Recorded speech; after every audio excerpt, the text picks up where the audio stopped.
Hey guys, welcome back to All Around Lego, and today we'll be reviewing Lego set 21174. Let's get into it.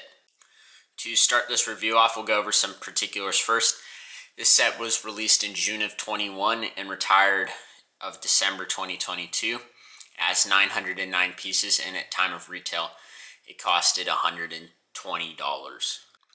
Before we take a look at the set, I wanted to go over something first in the instructions that I thought was pretty interesting. In bag number 1, as you can see, the build starts on number 2. But in bag number 1, they had you build all the beds and the minifigures and all the other little details in the set, which I thought was interesting. But as I found out later, you can pretty much put all of the little chairs and TNT and figures wherever you want. That's what's one of the most interesting parts about the set. Everything can be moved around in every which way, and you can organize anything on this into however you want, which I think is a really interesting take. However, we'll go over our figures first, and I'll show that more in detail later. So the first figure we have is the standard blue fish. I've seen it many times. Not necessarily a bad inclusion in this set, just don't know why it was added. Next up, you got a chicken, regular chicken with the Minecraft printed face, which looks really well. And then it just has the standard body, a couple tiled off pieces and a little yellow stud at the bottom for its legs. And then you have another one just like it, except for it's got its wings out, and as if it were flying or flapping down like they do in Minecraft, which I think actually looks really good. It looks just like it, and it's able to capture that detail really well. Then a gray cat is also included. Looks very nice. It's got the white paws. The face is pretty standard. The back actually is smoothed out, which I think looks really well. Tells the standard piece.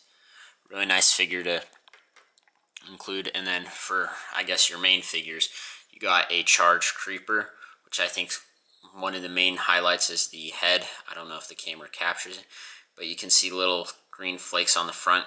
Do wish the print carried around, but I think that looks really good because in Minecraft it's not like fully blue transparent. It's got like some of the flakes of the creeper still left over, so I think that's really cool that that was included. And then the rest is just a standard creeper body with using transparent blue cheese slopes faced in opposite directions to get that charged look. Then is your next figure. You just get a standard zombie. For your 7th figure, you'll get a pickaxe, an iron pickaxe, and then a figure in a panda costume. Looks really well like that. Just black legs, standard. But then you get the print on the back with the panda tail and the gradient that folds in, and then on the outside, or on the front, I guess, it folds out. It looks really well. The face looks pretty good. It's got the panda ears, and then the figure's face, green eyes. With the hood, looks really nice. Then for your last figure of 8, which is quite a number included, which is nice, you get a golden sword, standard yellow legs, but this one is dressed up as a leopard, or I guess maybe a cheetah. Really nice how it's able to get all the spots on the back of it. Kind of looks like old cheese if you look at it closely, but otherwise looks really well from that. And then it's got the front white there with the yellowish tint to it. And then it's got more spots on it, which looks really well. And then for the figure's head, looks really well. It's got the ears and then the hood that comes over, and then a standard figure head.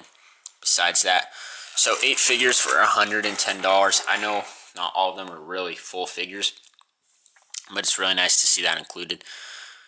So we'll come up to the front here. Got a bit of a water side with some crops growing here. Nothing insane. And then you got a bamboo tree growing off to the other side. Looks really nice. One of my favorite pieces is the double 2x2 jumper plate. I think that was a great addition. and just Lego in general. I love how they use it all the time. Get a little egg that you can put wherever in the build. And then you got actually down here, a fallen leaf off the tree, which I think looks really good. Adds a whole lot of detail. I just wish for the leaves, instead of using the solid color on top they do, you can see it here, that they had a regular thing. And down below, you have a little bit of sand and stuff with the other waterfront.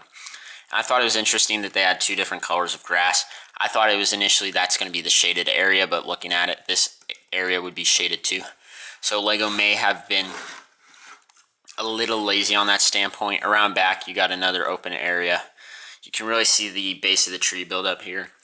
And then you got the rooms, which I will now show what the cool part of that is. So all you need to do is take the top off, which looks really nice. It's just a standard massive Minecraft tree top where you can see some leaves and stuff. But in the interior, you can see open exposure of logs. And then you got this weird spot where there's only a 2x2 gap here, and then a 1x4 on either side, creating an H, which allows for it to actually rest on top, which I'll show later. But with that, you can take off every single one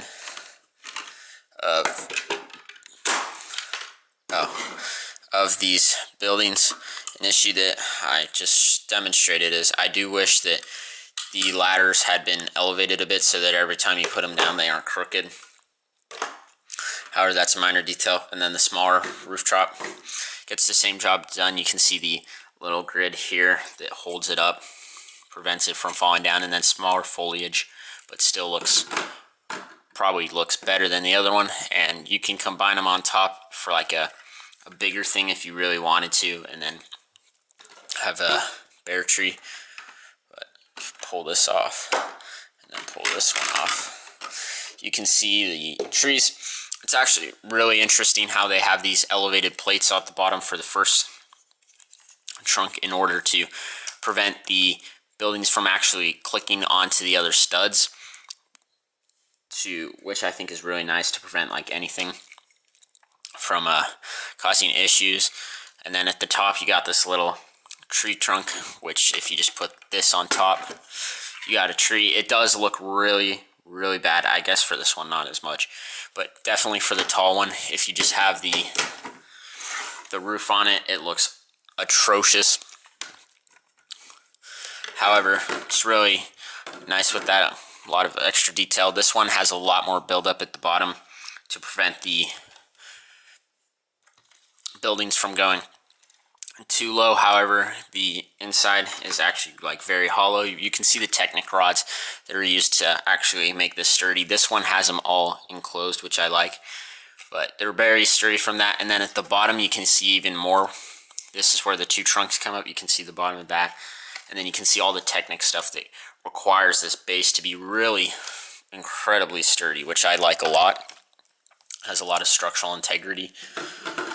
And now I'll show you some of the rooms. So these two rooms are the exact same, just with a color swap and a few different pieces used, which is frustrating because that build process definitely made it repetitive. I mean, just look at the bottom, you can see that. And then look at the top view. So you can add all these things in bag one all over where you want, but the instruction does show where you should put them, I guess.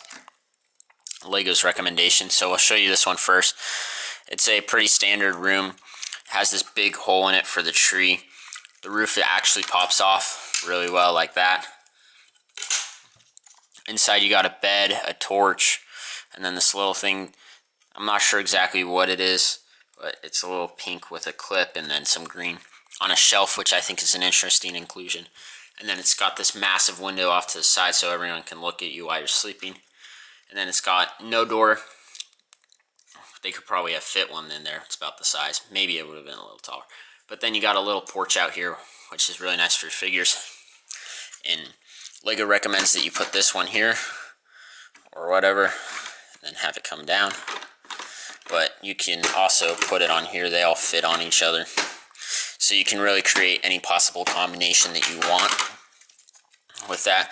One thing I think is a slight minor detail that's a little frustrating is how when I put this one on in particular, it always gets caught on the little tree, so I have to fix that.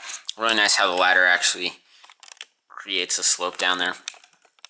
It looks really well. And then this one only fits one building. It looks really bad without it, but you actually have to put on 2 other buildings for this one to actually go on like that properly, so they fit. And I'll show you the other small room. It has a little shower that comes down. I guess I can pop off the roof. Roof mechanisms are all the same for them. Once again, a ladder, and really nice how you get I guess it's a bathtub or a water tub. I guess you can put your fish in there, and that's the purpose of it. But the shower looks really nice off the thing. I wish they had like a little drain or whatever. But then again, you get a torch, and then another open window. Don't know why they used yellow here, but then you come out, and lo and behold, you have another patio that looks very similar to the other one, because it is. So then this one, in the image at least, Lego has it come down like this. The ladder, minifigures can barely reach it, which I think is interesting. But then you have this open gap where they can walk, which I think adds a whole lot of character. So I definitely think there's a right and wrong way to put this stuff on. Like, I know when I initially put them on, I believe I had this one like this. And see, it does add a more complete feel, but then, of course, you can't do that. So it all depends on your placement of things. I think I also had this one faced inverse, so it looks really nice from that standpoint. It's very modular, like I said, you can move it around. Next up, we have the biggest of them. Once again, same roofing mechanism. You can see the very similar bottom parts of it, which it's just the other room expanded. You got a little indent here with a shelf, which I think is interesting because the tree goes right through it, so you can actually never really access this part, which is frustrating that Lego would include something like that, but you can never access it because, as you can tell, you can't because it's blocked by the tree. So that's a con. Like, at least on this shelf you can kind of see it, but this one is just tucked in there for no reason. Could be Lego trying to skimp out on using a couple pieces that they needed to put there. But you got a torch, your crafting table, your furnace, another bed that actually is in the entryway. Not sure why Lego has that. Another ladder, a side porch, and then the main porch with this interesting looking sofa, I guess, or L couch. I thought it looked really weird. It looks like it's made out of stone in Minecraft. Like, I thought it was stairs for a moment, but it just doesn't look too good in my opinion. However, it's very easy to remove. And then you got some more vines coming down, and then a big open entertaining space for that. And then you can just snap the roof back on, and then Lego recommends that you put it on this way. And you can actually see how there's like a bit of a gap and stuff, and it's a little shaky. And then for your final room, which is the smallest one, or I guess it has the big porch, got vines on the outside. You got this chest, which I'll talk more about. You got TNT, a really nice looking chair. Once again, not sure about its accuracy in Minecraft. You got this ladder, roof pops off. You got a torch, a couple book cases, which look really nice, and then you got a exit out onto this big patio. Slap this back on. Looks really nice with that. But in the chest, it actually includes some interesting things. So first off, it includes a couple diamonds and a couple emeralds. Nothing insane there. So it's kind of like a valuables chest, I guess, is a way to term it. But since this build is mainly in the jungle, I found these two transparent 1x1 flats to be very intriguing with the cocoa beans that are actually on it. Let's see if the camera can pick it up. Well, that's not going to help, but it's actually incredibly detailed. They got it all pixelated. There you go. Got a pixel in different shades of brown, which actually look really nice, and they're separated. It's transparent as if they're actual beans stuff. It looks really well, and incredible detail to be included in this set. I can't believe that Lego Minecraft designers would go that above and beyond for something like that. I think that looks incredibly amazing, and it has a whole lot of detail to this set. And then Lego recommends, oh geez, and then Lego recommends that you put this one on top like that, and then obviously you put your top back on, and then that's like the complete build. However, I will point out a few things. Although you have the space here, you got your ladder where you can enter onto that one, and you got your ladder where you can enter onto this one. I did have another setup which I'll have to think about. I think I'll leave it like this because this one looks good for displaying. But as you can tell, this ladder, you're going to have to do some parkour or whatever to get into this room, so I don't like that portion. And same thing for this one, it just goes off in the middle of nowhere. So, however, it's very easy to take out the ladder and just switch it around if you really felt like it. And you could like put it here or there or wherever the heck you really felt like it. Just wish that in Lego's main design they would actually have it like that. It's really cool. You're able to put your characters all over, have different things going on, and it looks really visually appealing. The builds do move around a bit, but the actual base is very structurally sound, and it adds a whole lot to the set. That's why I like and so much. It has incredible modularity, and it provides so much more detail for the set, which makes it so much better in my opinion. Thanks for watching. Be sure to have a great rest of your day, and I'll see you next time in All Around Lego.